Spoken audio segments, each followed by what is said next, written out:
You excited to start our podcast? Super excited. I've been waiting for this day for a while.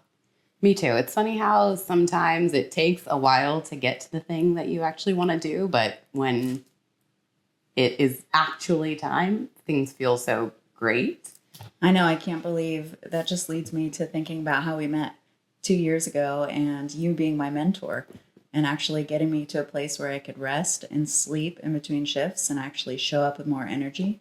So that was the start of our foundation of friendship. And look at us now doing a podcast together.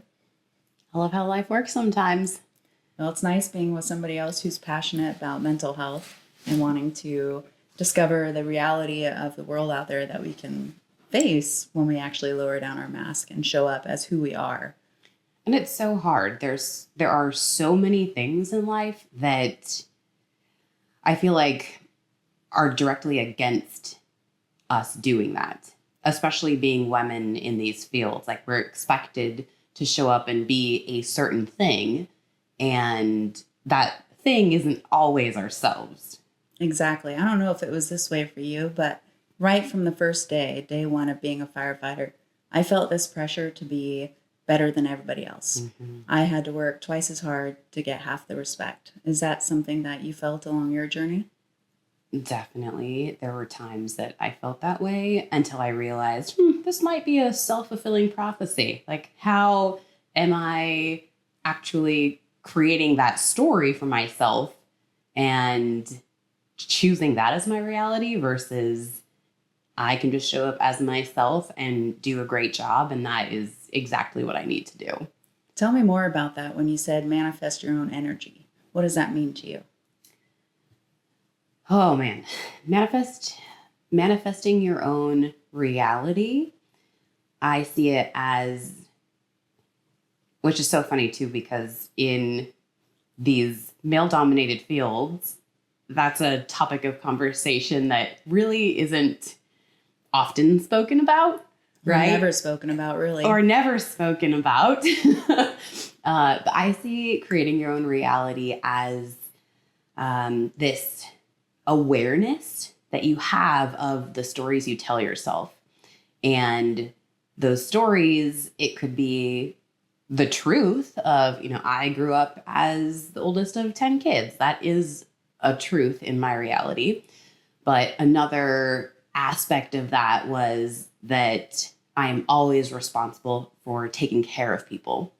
So that was a story I was telling myself. And until I became more aware of, is this actually something I'm choosing, or is it something that I've just always told myself? Interesting. That is a creating of your own reality.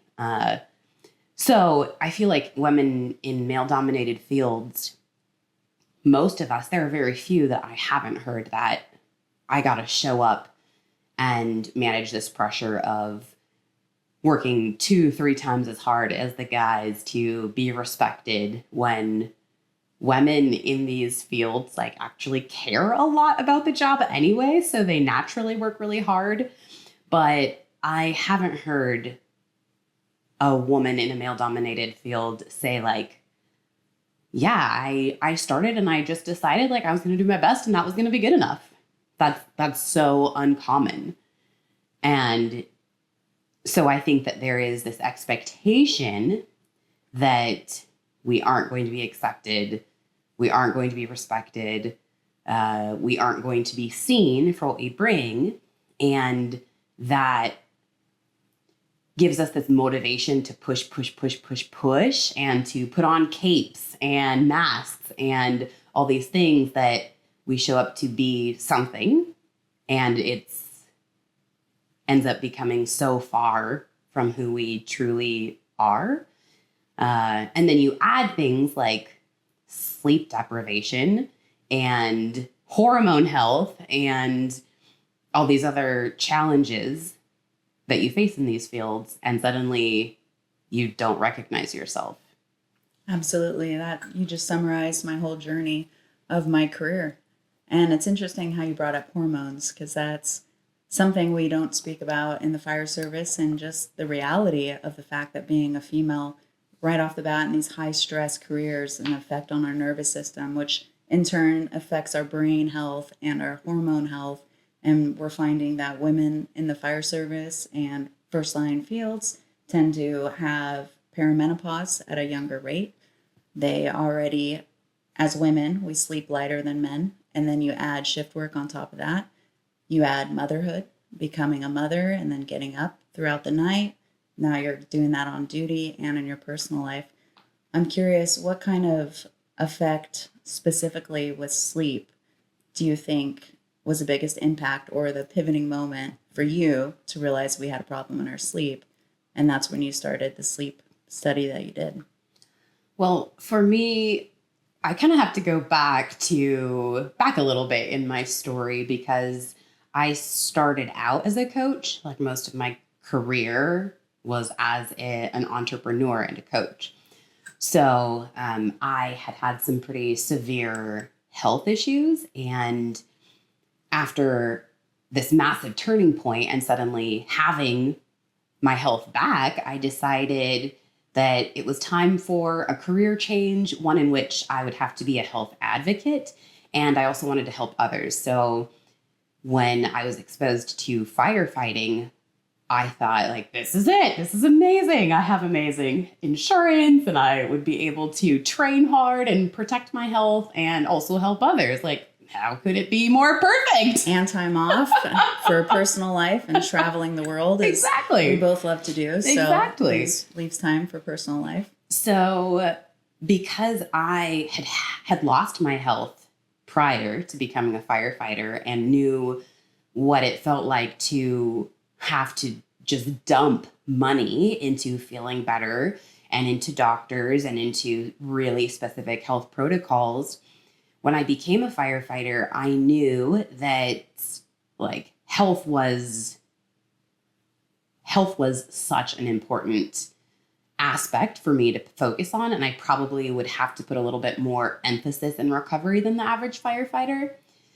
But after my training year, I'm out there on the line, doing the job, the thing. You know, as a new firefighter, you get stationed at really busy houses most of the time. So probably 9 months into being on the line, I was starting to really see the effects of the sleep debt. And for me, my baseline is pretty optimistic as a person. And so I was stunned when I would come home and I'd see dishes in the sink or on the counter. And suddenly I was just triggered. And my husband and I would have the most stupid arguments about nothing, just because I felt like that sleep debt was unconsciously, to me, changing the way that I saw life. And so it made like these dishes being in the sink somehow a weird like threat or a hurdle to me, like being able to relax.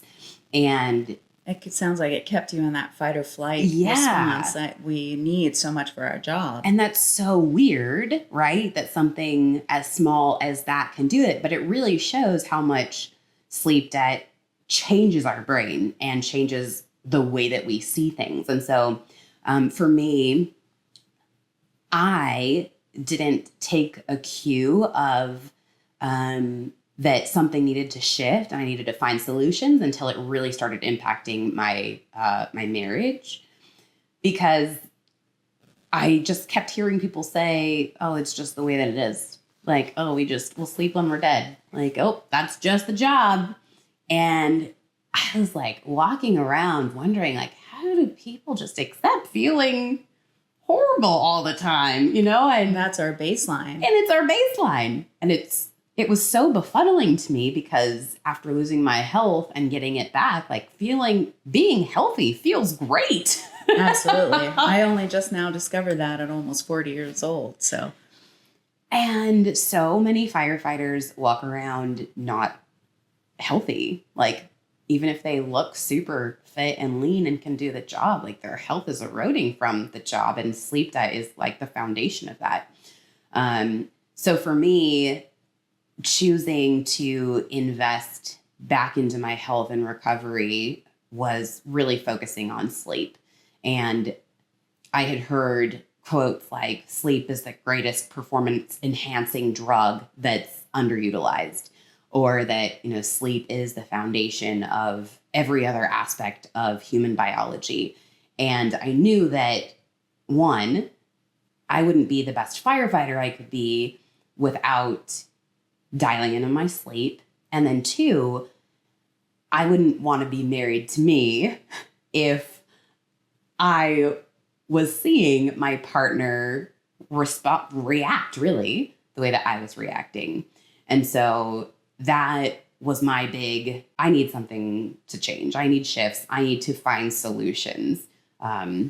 So it's crazy that problem actually ended up being the trigger point to so many things in my life, like my relationship with you starting and you having a similar need to, I have to get my sleep. Like I can't go anymore. Yeah, I can't keep going at this pace. Yeah. It's going to kill me. Yeah, exactly. And I think many of us have that realization, but for others, it's their spouse, saying like, I'm done. I can't do this anymore.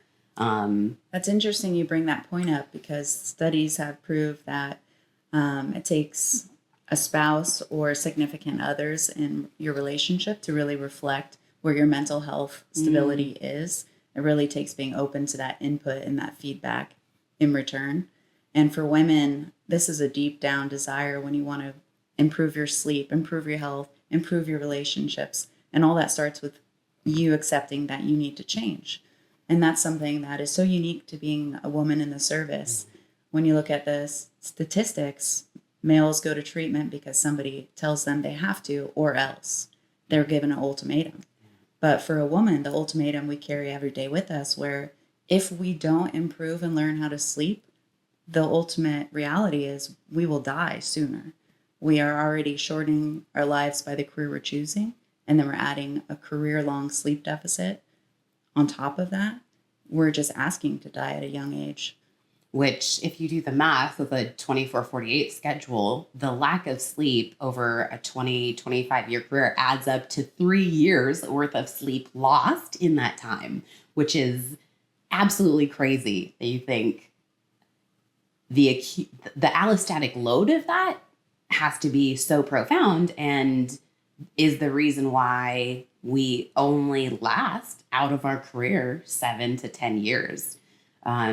And that's sometimes optimistic for people. There are, people who retire and 6 months, a year later, they're gone. I just heard a story last shift.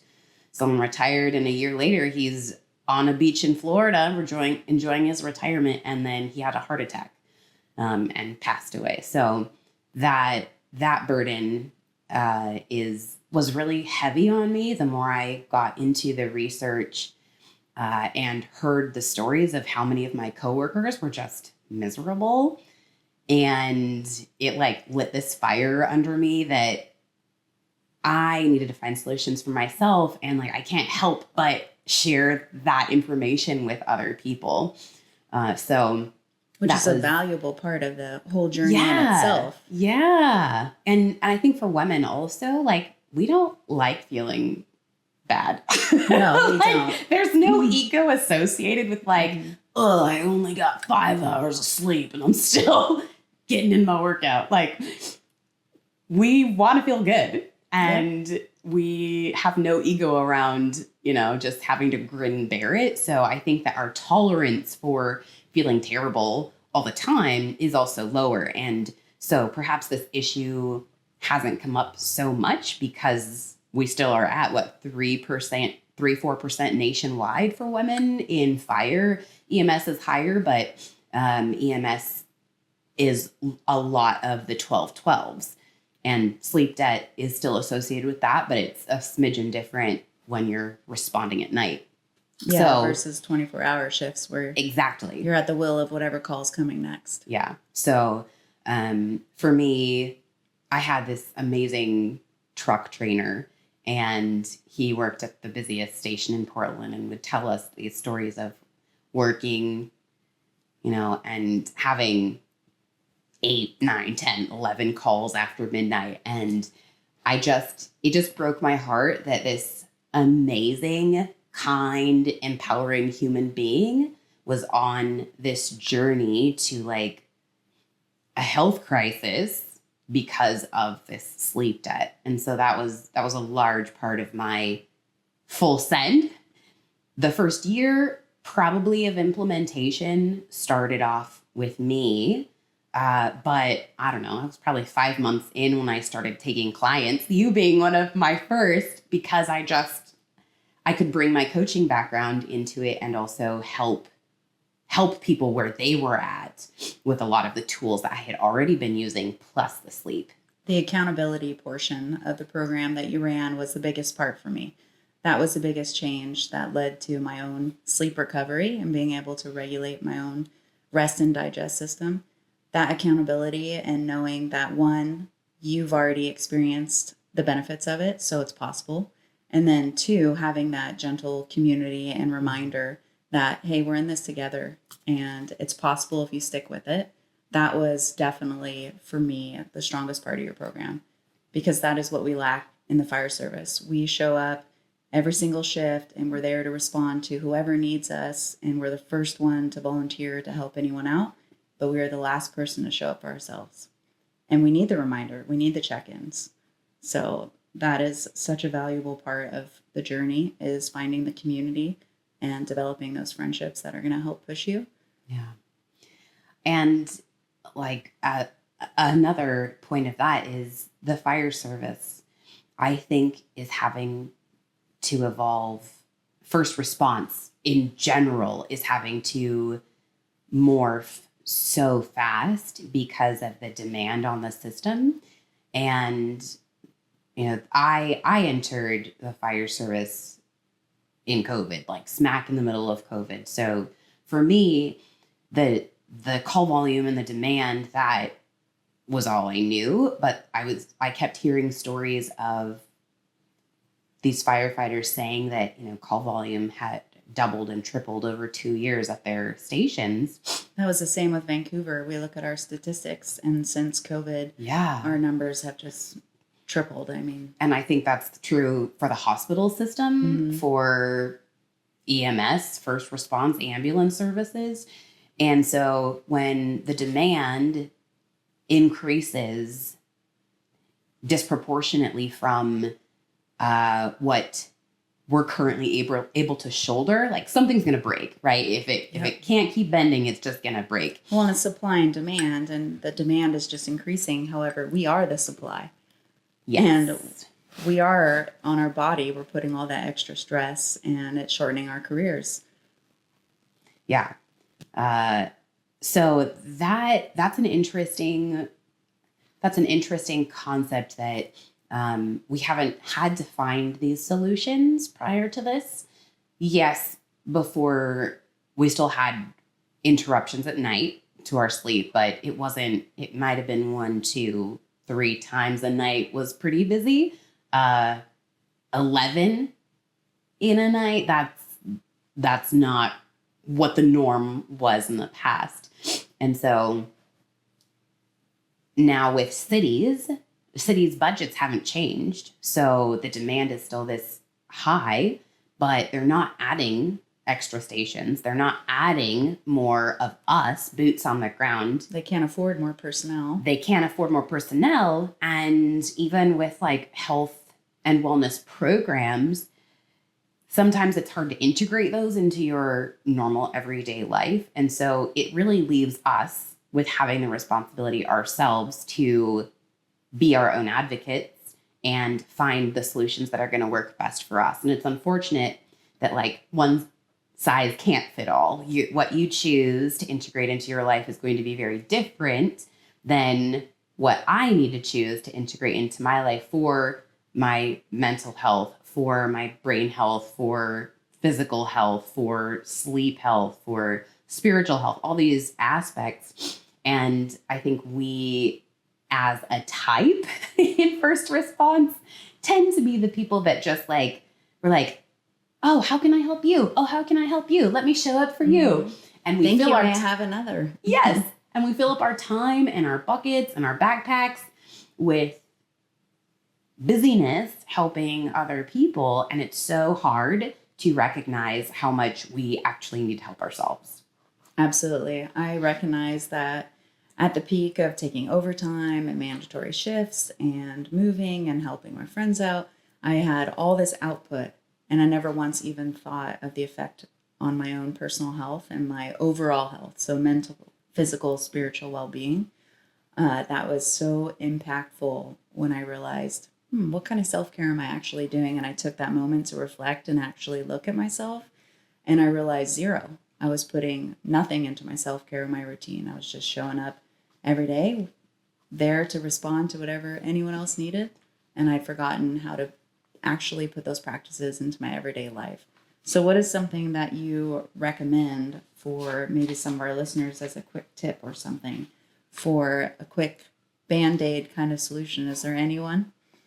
I know there's no size fits all. No size fits all. Where's the first place to start? In my opinion, I would say by just looking at yourself and actually being honest about where you are, because you don't know where you can go until you know where you're at. It's true. What are your thoughts on that? Yeah, having that awareness.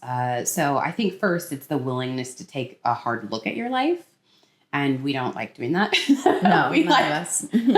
We don't need help. We are the people who help. Well, especially when we take a look at our lives and, like you said, wearing that badge of honor that, hey, I ran 11 calls last night and look at me, I'm functioning fine.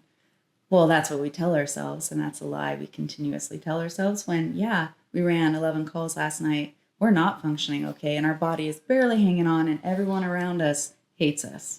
And you know what's crazy is that we expect that we should be okay. But like, if you look at this logically, I think There's your no average grace. person would say like, no, you've done enough. It's time for you to go like have some R&R, like chill out, lay down. Yeah, which is a terrible word in our field, just R&R, rest and relaxation. I don't even know what that is. I mean, most people though, aside from, let me take an 11-day cruise and then I'm back to working the 8 trades that it took for me to take that time off. Yeah, exactly. And I think that part of, so there's the willingness to look at ourselves, right? And then the awareness of taking stock. So I think when you take stock, the first thing to look at is what is your greatest pain point? Because our body sends us signals, it gives us messages if we're willing to listen. And one thing that I have found working with first responders is that we're not military, right? But we put the pressure on ourselves to be like super tough. And part of that super tough mentality, I think, goes back to the concept of body hardening, where we deliberately disconnect from the messages that our body is sending us because we have a job to do and we have a mission and we have to like train as much as we can to perform that mission. And that we do need to be able to say mind over matter, but that should be a response to the situation in front of us. That shouldn't be the go-to norm. It's a superpower that you dig into and utilize when needed. Then we're supposed to tuck that superpower right back into our, little heart pocket again. It's not a lifestyle. It is not a lifestyle. And I think that's where we blend the lines in first responders worlds is it feels so good in your body. I describe it like a drug. It's a superpower, being able to fully be there for everybody else and solve everybody's problems and be the hero. It's a superpower. It's addicting. You want that in your personal life and you begin to think that's normal. And so you associate that as a normal place to be, disconnected. Mind, body is never connected.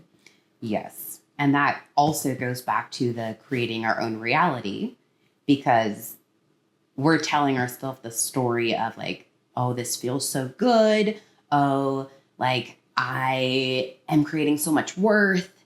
And look at me go. I flipped 5 houses. Yeah, absolutely. While doing a career and single mom and everything. Right. Let's just pack it on. Right.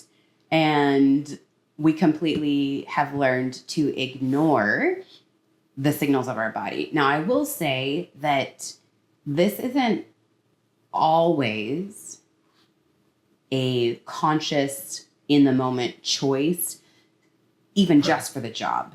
That, as you know, from working in mental health and studying mental health, so much of that actually has to do with the conditioning and experiences of our childhood and the coping mechanisms that we have learned to just survive. But we take those coping mechanisms and survival skills and make it a lifestyle. And in this job, it serves us really well, because we have to be able to flip those switches. But instead of flipping the switch, we just make it autopilot. So we have to look at the pain points first. For some people, the pain point really is sleep.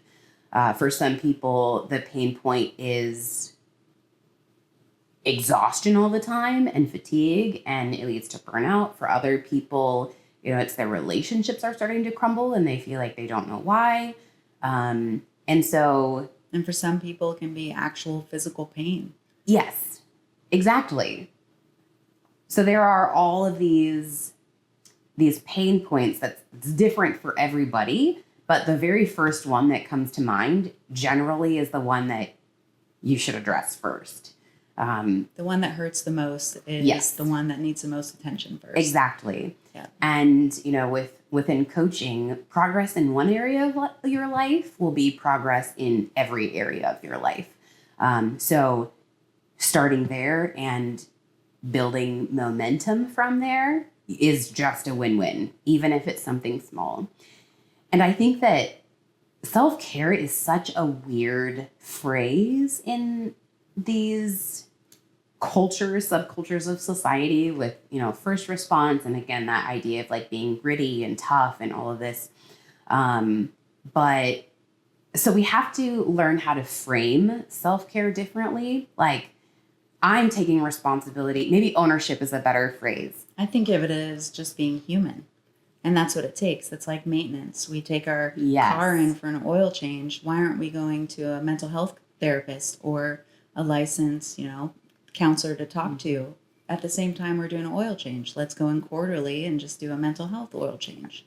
Yeah. So that ownership is necessary. And maintenance. Yeah. Human maintenance. That's such a great phrase. That will look different for everyone, but nobody is coming to save us. And that's a hard truth in the reality. That really is. And I don't know if it's because in our job, someone calls and we go to save them, but nobody is coming for us. Yeah. Who do we call when we need the help? If we're the ones always being called, who do we have to call? Exactly.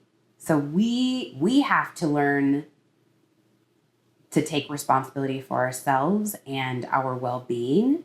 And looking at, in coaching, we have this thing called the Wheel of Life, which I had every client start on.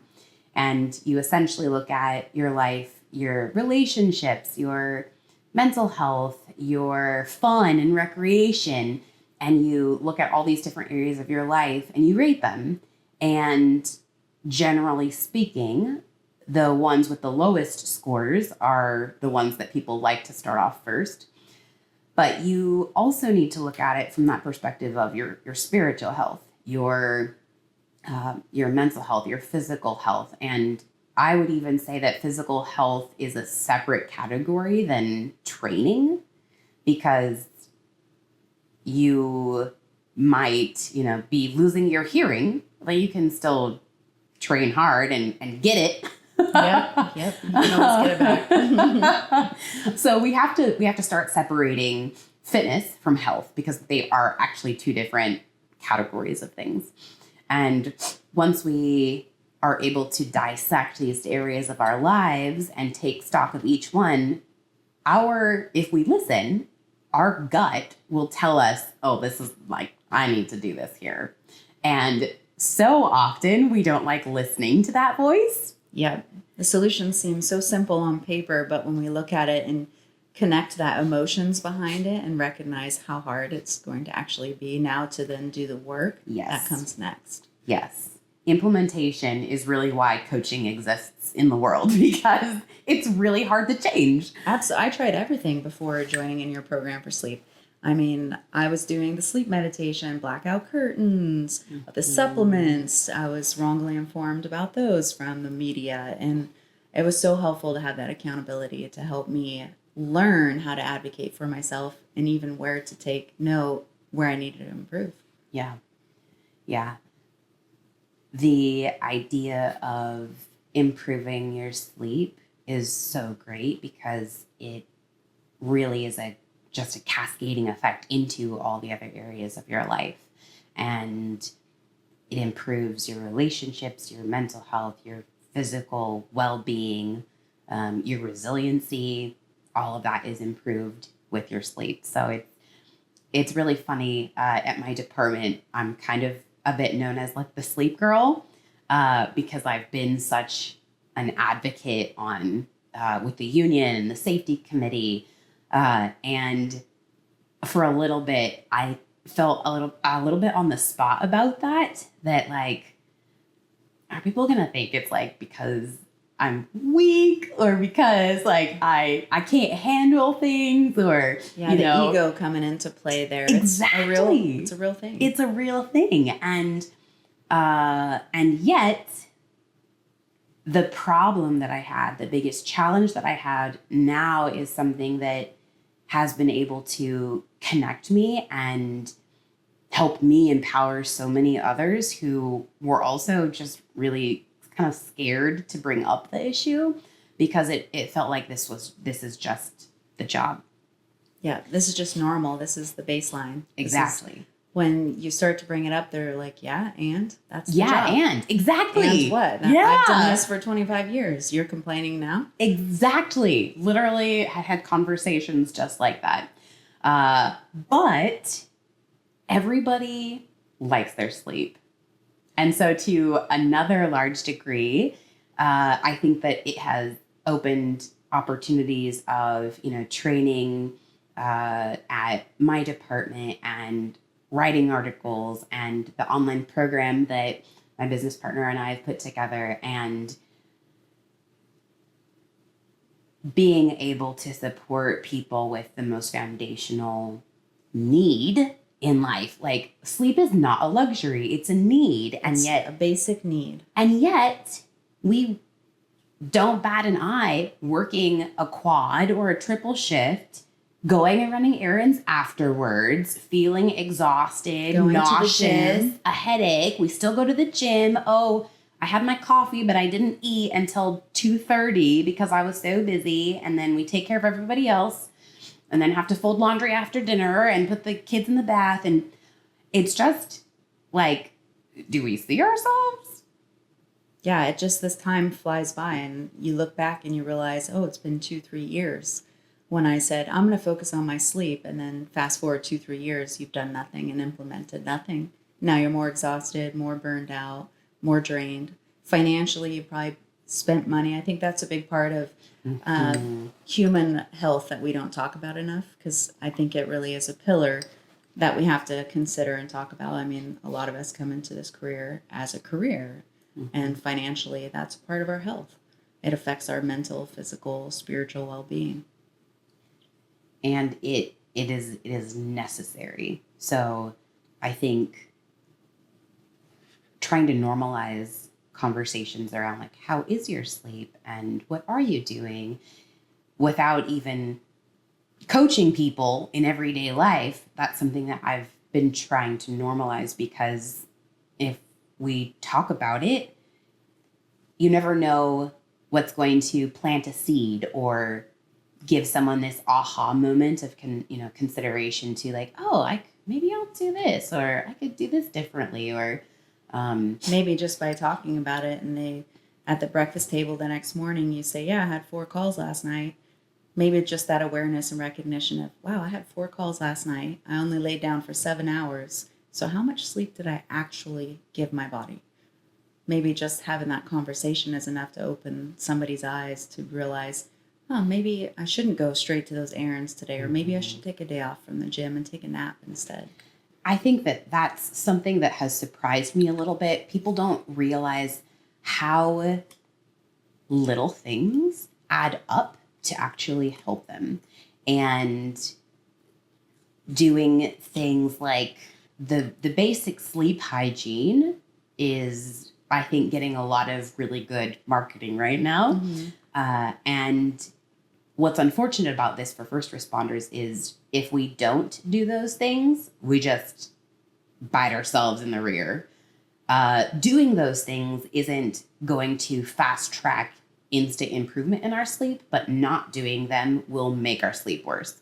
So, the easy things of like getting sunlight first thing in the morning and having blue blockers on at night and not looking at screens, not doom scrolling in between calls, finding something that you can do in between calls that will actually lower your cortisol instead of your blue light on your phone screen, making your brain think it's high noon, because that's exactly what that light emits.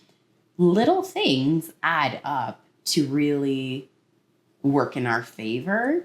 And so spreading that has been really cool, on top of developing, this tactical sleep rescue program where you really get into the nitty gritties of how you can rescue your sleep on shift. But the truth is, a lot of first responders also go home and they don't put any thought or intention into their sleep.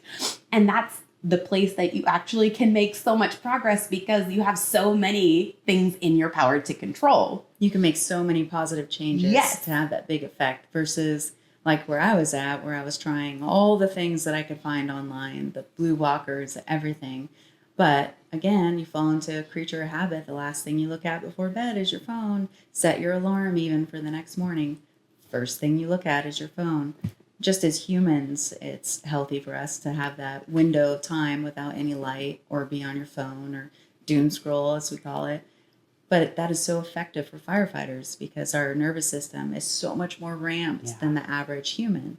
And when that's our baseline, by adding the blue light, we're just keeping ourselves completely ramped. So it almost takes, if it's 30 minutes for somebody to decompress from their regular life with no lights before bed, it might be up to an hour. Yes. I mean, I try at least, not every day, but 2 hours before bed, we try to cut our screens and everything off, because that's the one thing I can actually focus on to change.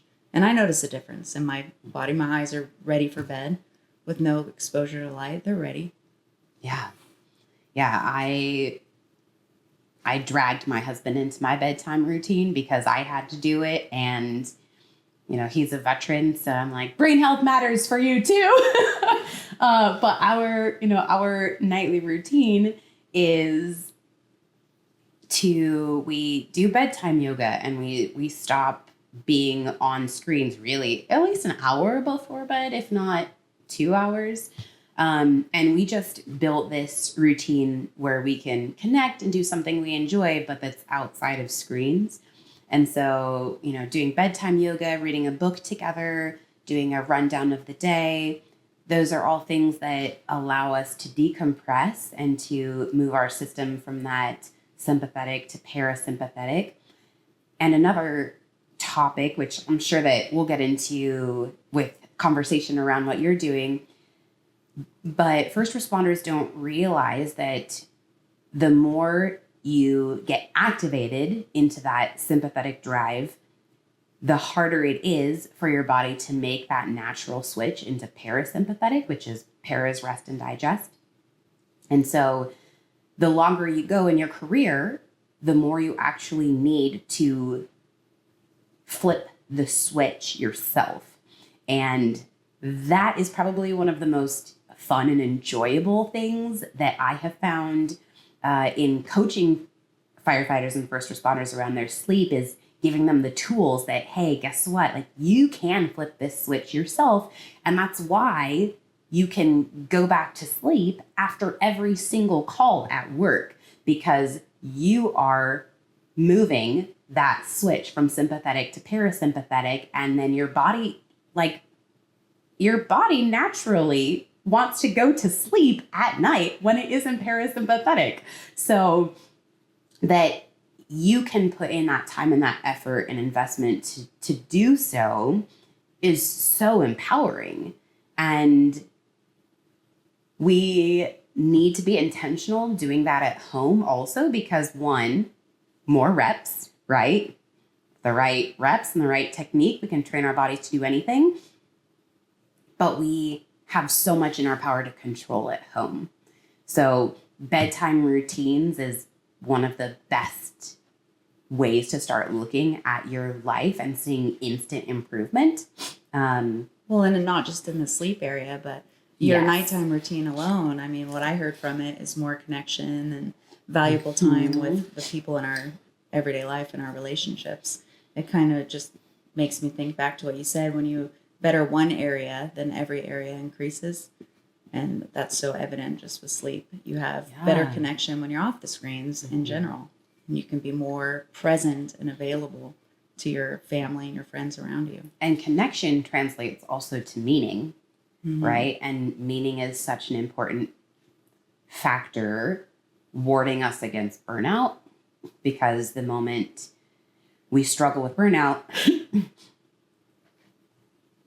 things that matter to us stop mattering. Yeah, I can relate to that a lot. Everything stopped mattering when I was at the peak of my burnout. Everything that I used to enjoy, I found no joy in anymore. And even just going to work, my nervous system was so on fire and just turned on every single day that, I mean, I could come off shift and I would go 2-3 days without being able to bring my system back down and actually sleep. It was just wired. It was that erratic. And that's a scary feeling, right? Because you lose all control. It's a terrifying Yes. feeling. You lose trust in your body, in yourself, in your reactions, the brain fog that entails, and you start forgetting little minor details. You wonder, what big details did you miss by just missing those little ones? And I put so much focus into like health and sleep health. I had my own season of burnout a few months ago, and that experience really caused me to realize that as we move from, well, our growth trajectory, right? Like, so many of us enter this path of growth with the sleep conversation, because it is it is one that brings us to such desperation. We're willing to start making change, right? It's the foundation that everything can then grow from. Yes. And unfortunately, oftentimes the pain of staying the same overrides the pain of change. But with sleep, we often come to that point where we're like, no, the pain of change is worth the not pain of staying the same. Well, and your body will naturally eventually go there. Yes, it has to. Exactly. We can only hold out against it for we so can only long. adapt so many things in our physiology.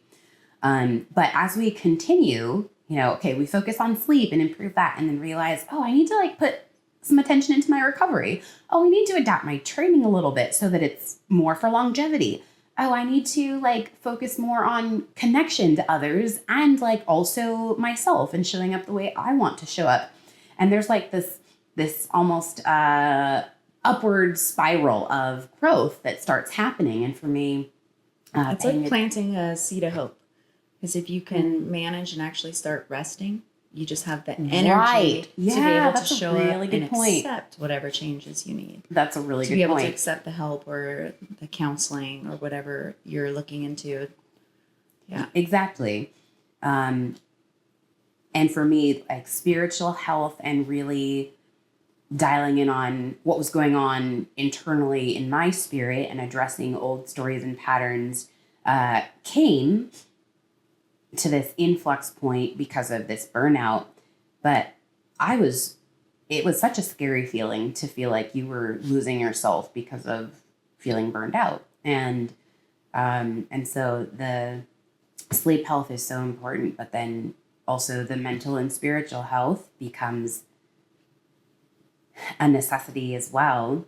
It's like your next milestone to then. Yes. Now we need to address this. Which is so fun that in our history together and in our story together, we started each of us with sleep, and then we've been on this like parallel path of, okay, sleep, okay, physical health and wellness, okay, connection and meaning, and now this trajectory of actual spiritual health, and how mental health and spiritual health almost have this it's almost like a railroad. Like they go side by side, one line of the rail and then the other line of the rail. Like they go in conjunction together. And that's why I'm really cool about the work that you're getting into more and more, because I think mental health, I'm so grateful that the stigmas are changing. And also,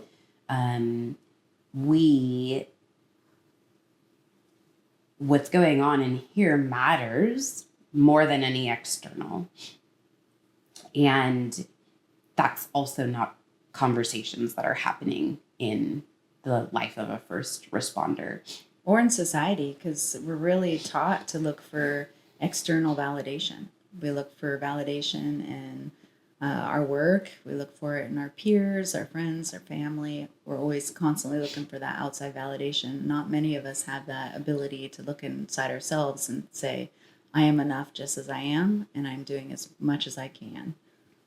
But the truth of the matter is, what is going on externally in our lives is such a reflection of the internal dialogues and stories and conditioning. Yeah, my life was completely chaotic, and I had no idea it was because it was a reflection how chaotic my own thoughts and my own parts of me had become. Oh my gosh. And the difference in your life now Yeah, from it's like 6 months ago. Every 6 months, it's like a new version of Natalie downloading. It's been an amazing journey. It really has been. Mm-hmm. It really has been. So I hope that people are just encouraged, women are encouraged that you can be in these jobs, and start feeling better. You can start feeling more and more of yourself. And we deserve to. And we deserve to. We are putting ourselves out there on the front lines to be there for everybody else. And we deserve to have that for ourselves. We deserve to get into this field and take care of ourselves and be able to work a 30-year career and retire. Most women retire under 15 years of service. So let's fix that. It's unfortunate that the environment and the exposures, none of that actually does lead us to feeling and being our best. So it has to become our own job. And yet it is possible. And with intention and effort and a willingness to put in the work, you can actually feel like you are yourself without the masks and the capes. And I think it also takes a level of, that is a next level of being fully yourself, because you aren't afraid of not meeting someone else's expectation. You're just going to meet the expectation that you have set for yourself. And if that's showing up and being yourself and doing your job to the best of your ability, like, guess what? That is perfect. It's not like, oh, that's good enough. Like, no, that is perfect. That's how it's supposed to be. And that's how it's supposed to be. And that's where we're working to get to. Exactly.